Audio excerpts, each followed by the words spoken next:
আল্লাহ রাব্বুল আলামিন বাহন হিসেবে সুলাইমান আলাইহিস সালাতু ওয়াস সালামকে তার সিংহাসন দিয়ে দিলেন। সিংহাসনে করে সুলাইমান আলাইহিস সালাতু ওয়াস সালাম পৃথিবীর এক প্রান্ত থেকে আরেক প্রান্ত সফর করতেন। বাতাসকে বশীভূত করে দিলেন। বাতাস সুলাইমান আলাইহিস সালাতু ওয়াস সালামের কথার আদেশের হুকুম মতো চলতো। যখন সে আদেশ করত, বাতাস তাকে নিয়ে পৃথিবীর এক প্রান্ত থেকে আরেক প্রান্তে নিয়ে যেত।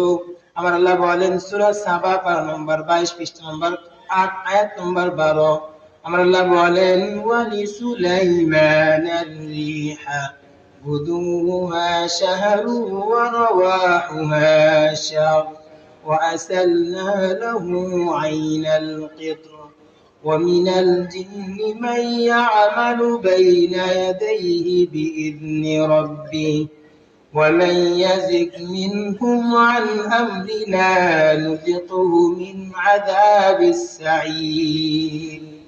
ইমানদার আল্লাহর গোলাম লক্ষ্য করুন, আল্লাহ রাব্বুল আলামিন বিশাল সিংহাসনকে যানবাহন হিসেবে নিযুক্ত করে দিলেন। এই সিংহাসন ছিল আল্লাহর হুকুমে। আজকে আপনি একটা গাড়ি চালাবেন, গাড়ি চালানোর জন্য তেলের প্রয়োজন আছে, মোবিলের প্রয়োজন আছে, পেট্রোলের প্রয়োজন আছে, ডিজেলের প্রয়োজন আছে। কিন্তু আমার আল্লাহ এমন এক বাহন তৈরি করে দিলেন যে বাহন চলতে তেলের প্রয়োজন নেই, ডিজেলের প্রয়োজন নেই।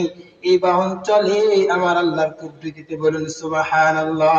বা সুলাইমান দাগ মুলক সরওয়ারি সুদমতি এ খাতিমা সে দেওয়া পরি।